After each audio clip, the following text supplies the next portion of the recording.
राम कथा के रस के तुम भक्त रासुमति धीर, आई सुवासन करिए प्रभु तेरे पुंज कपिवीर, लखन सिया रामचंद्र की जय। अब कल का जो प्रसंग था वो कपटी मुनि ने प्रताप भानु से कहा कि बहुत रात बीत चुकी है, तुम सो जाओ और मैं घोड़े के सहित तुम्हें तुम्हारे घर पहुंचा दूंगा। फिर उससे आगे कपटी मुनि कहता है,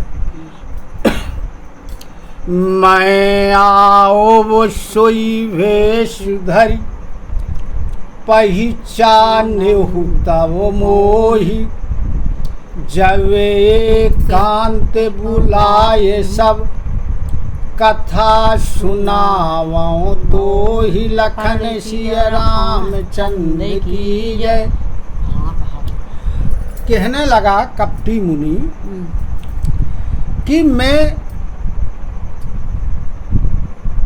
भेष धारण बना के यानी बदल के आऊंगा। किसका? तुम्हारे पुरोहित का वेश रख के आऊंगा। लेकिन तुम मुझे पहचानोगे कब? जब मैं तुम्हें एकांत में बुलाकर और जो यहाँ हमारी वार्ता हुई है यह सब कथा तुम्हें सुनाऊंगा तो तुम मुझे पहचान जाओगे। शयनो कीन्ह नृप आय सुमानी, आसन जाई बैठ छल ज्ञानी, श्रमित भूप निद्रायति आई, सो किमि सोव सोचे अधिकाई। अब क्या हुआ कि राजा प्रताप भानु ने कपटी मुनि की आज्ञा मान करके जा करके वो आराम करने लगे, सो गए। अब जो वह कपटी मुनि था जाके आसन पर बैठ गया। अब उसको जो राजा थे वो तो थका हुआ था दिन भर का, इसलिए जल्दी नींद आ गई, सो गया। लेकिन जो कपटी मुनि था उसे कैसे नींद आती? काले केतु निश्चर तहावा, जेहि सुकर होई न पही भोलावा, परमो मित्र तापस नृप केरा, जानई सोवती कपट घनेरा। अब क्या था कि जब राजा सो गया, कपटी मुनि जग रहा था, उसी समय जो कालकेतु नाम का राक्षस था वह उस कपटी मुनि के आश्रम में आ गया। उसी ने सुअर का रूप धारण करके राजा को भुलावे में डाला था। वह जो तपस्वी मुनि था कपटी मुनि, उसका परम मित्र था और सारा छल प्रपंच जानता था। तेहि के सत सुत अरु 10 भाई, खले अति अजय देव दुखदाई, प्रथम ही भूप समर सब मारे, विप्र संत सुर देखी दुखारे। अब क्या था, जो कालकेतु नाम का राक्षस था उसके 100 पुत्र थे और 10 उसके भाई थे। बड़े दुष्ट, अत्यधिक बलवान, कोई जिन्हें जीत नहीं सकता था और देवताओं को बड़ा दुख देते थे, ब्राह्मणों को दुख देते थे, संतों को दुख देते थे। तब जब सबको दुखी देखा राजा प्रताप भानु ने तो युद्ध में उन सबको इन्होंने मार डाला। तेहि खलो पाछिल बयरु सम्हारा, तापस नृपो मिली मंत्र विचारा, जेहि रिपु छय सोई रचन है उपाई, भावी बसो न जान कछुराऊ। अब क्या हुआ, उस दुष्ट ने अपना पिछला बैर याद किया। यहाँ तपस्वी थी भी पिछला बैरी था और जे कालकेतु दोनों मिल गए। और तपस्वी जो राजा था वो तपस्वी के रूप में था, तो दोनों ने मिलकर के उपाय ढूंढा जिस प्रकार ये प्रताप भानु का नाश हो जाए।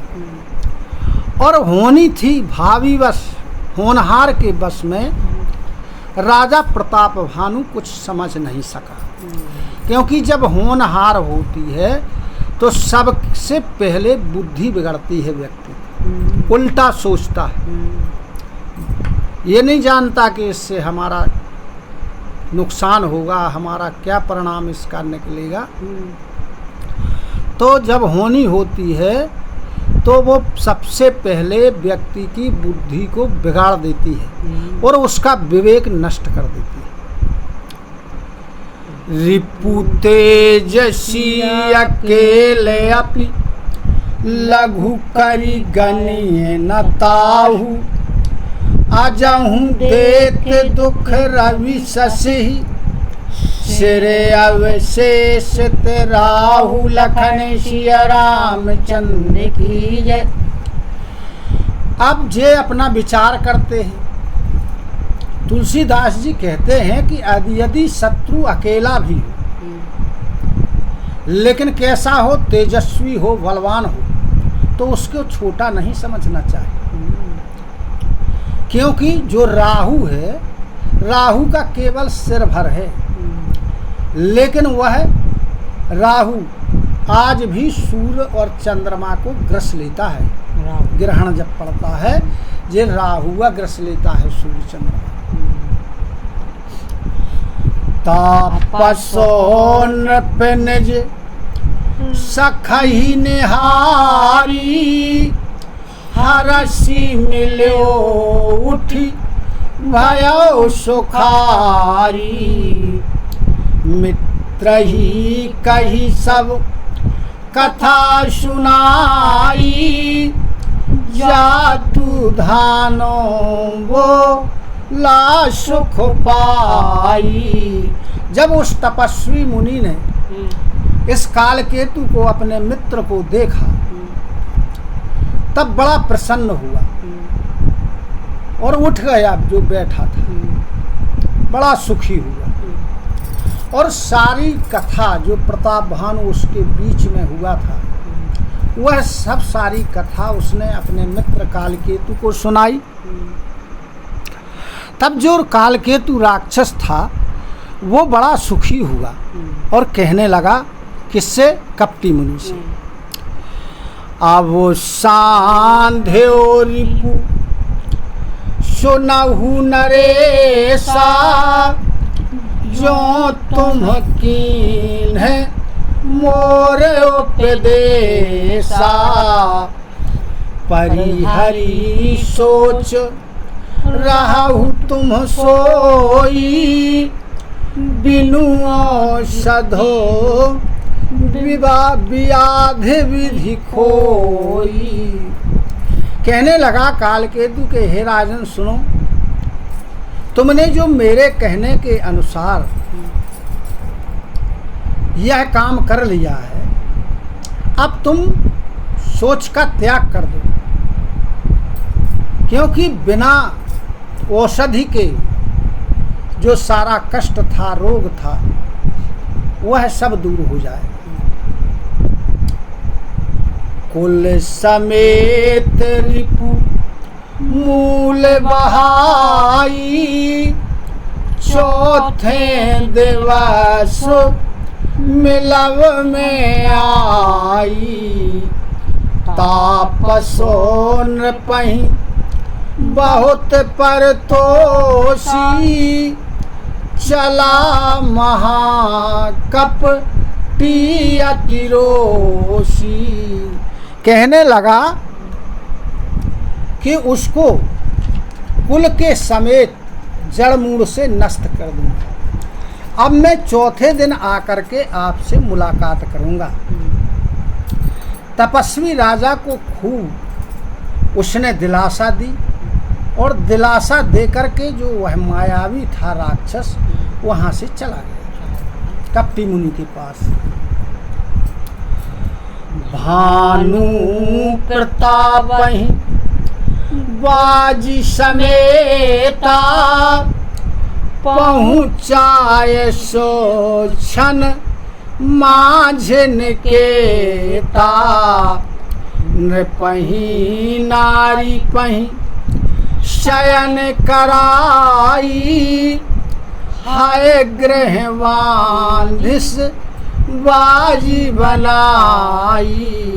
अब उसने काल केतु राक्षस बड़ा मायावी था।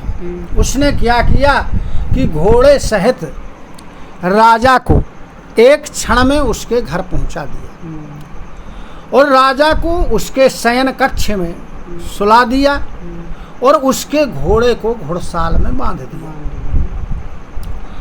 राजा के उपरोहित हरि लय गयौ बहोरी। लय राक्षस गिरी खोहे महु माया करे मति भोरी। लखन सिया रामचंद्र की जय। अब उसने क्या किया कि जो राजा का उपरोहित था यानी रसोइया था उसका वो हरण कर ले गया और उसको एक खोह में यानी गुफा में माया के द्वारा उसकी बुद्धि को खराब करके और वो खोह में उसको रख दिया। आपू विरचि उपरोहित रूपा परेऊ जाई तेहि सेज अनुपा। जाग्यो नृप अन भय बिहाना देखी भवनो अति अचरजुमाना। अब उस मायावी ने क्या किया कि स्वयं उपरोहित का रूप धारण कर लिया और जहाँ जिस पलंग पे उपरोहित सोया हुआ था उसी पलंग पर वह जाकर के सो गया। राजा प्रताप भानु जब सवेरा होता है तब जगते हैं और देखते हैं कि मैं तो अपने घर में लेटा हुआ, तो उन्हें बड़ा आश्चर्य हुआ। मुनि महिमा मन महु अनुमानी उठे गवही जही जान नरानी। कानन गयऊ बाजी चढ़ते ही पुर नर नारी ना जानो के ही। अब उसने अपने मन में विचार किया कि ये तो वही तपस्वी मुनि की महिमा का प्रताप है और अब वो उठ गया, बहुत धीरे से उठा आराम से कि जिसमें पत्नी न जान पाए और घोड़े को छोड़ा। उसने घोड़े पर सवार हुआ और वन के लिए चला गया कुछ दूर गांव छोड़कर।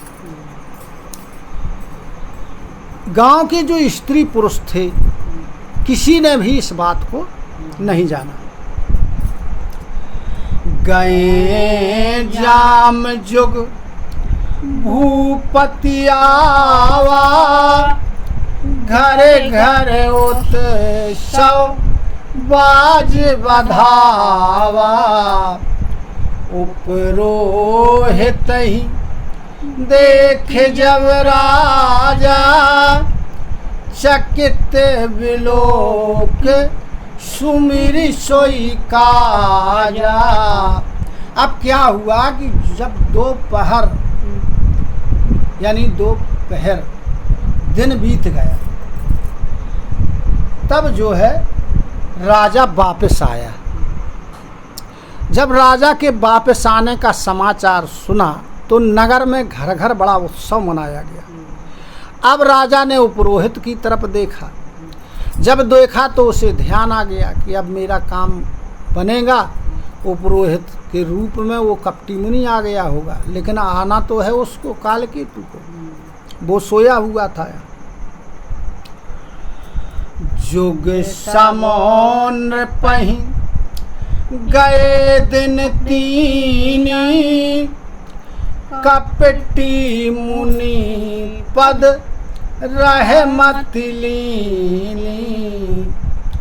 समय जानी उपरोहित आवा, नृपहि मते सब कही समझावा। अब जो 3 दिन थे वो राजा प्रताप भानु को युग के समान बीते और उसका मन वही कपटी मुनि के चरणों में लगा हुआ है। अब जब समय 3 दिन बीत गया और समय आया तो वह जो कालकेतु उपरोहित बना हुआ था वह आया और उसने राजा को समझा दिया, वही कथा सुना दी। नृप हरे स्यो पहचान गुरु, भ्रम वश रहा न चेत।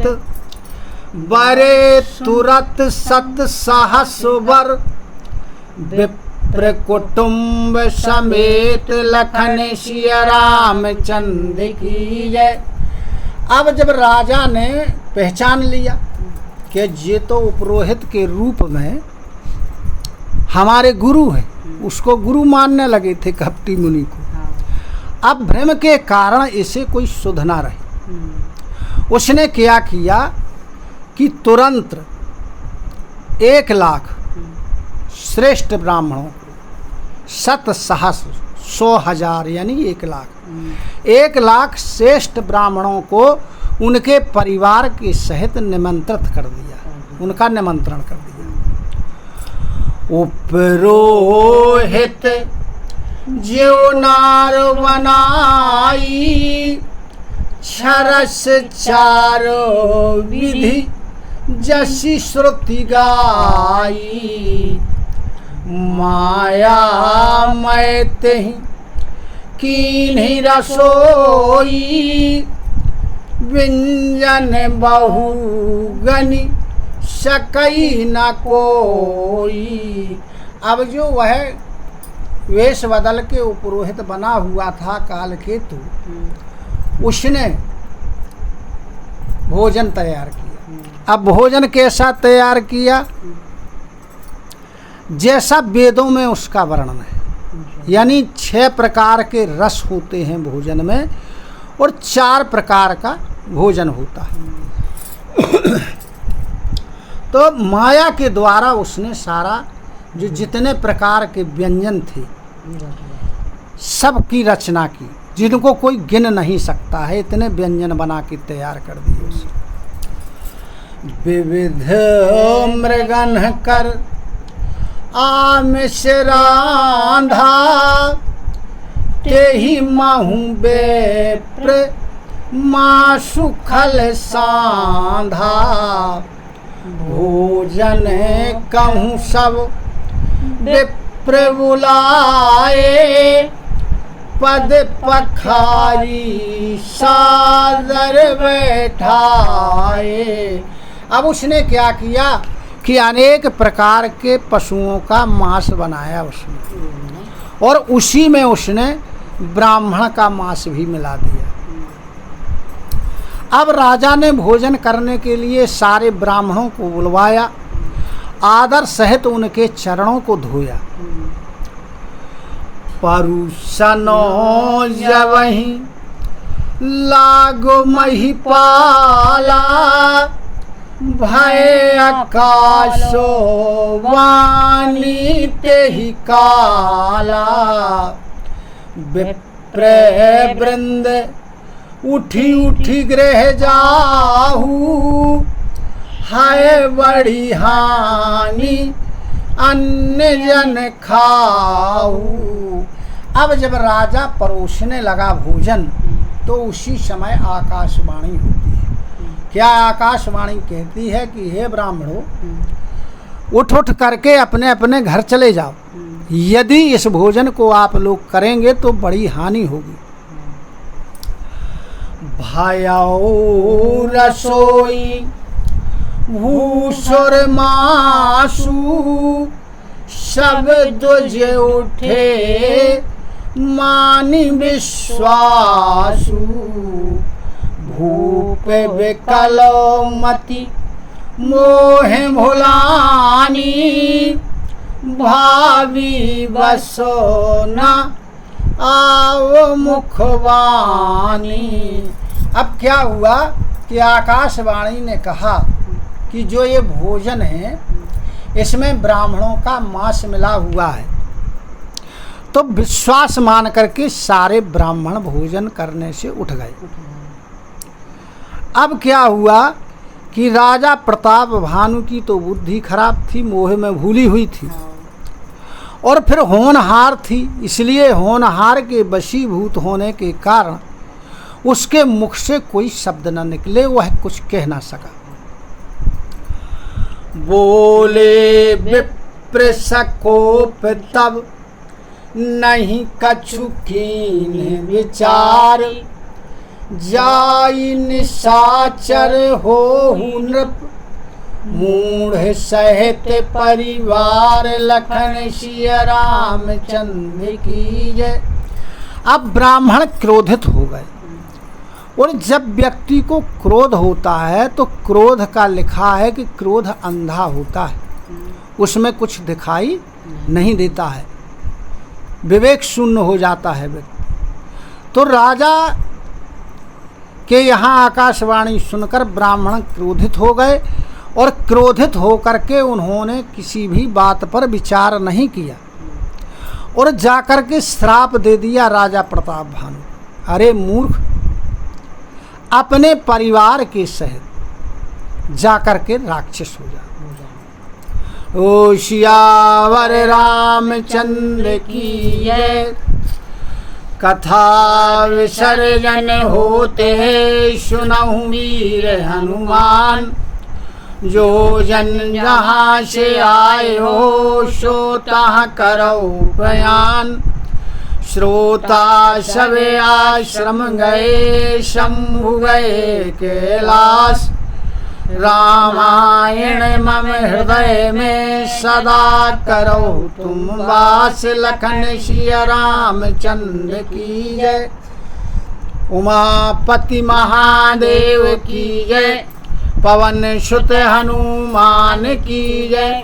बोलो गुरु गोविंद की जय हो। जय जय सीताराम, जय जय राधे श्याम। नमः पार्वती पते हर हर हर महादेव।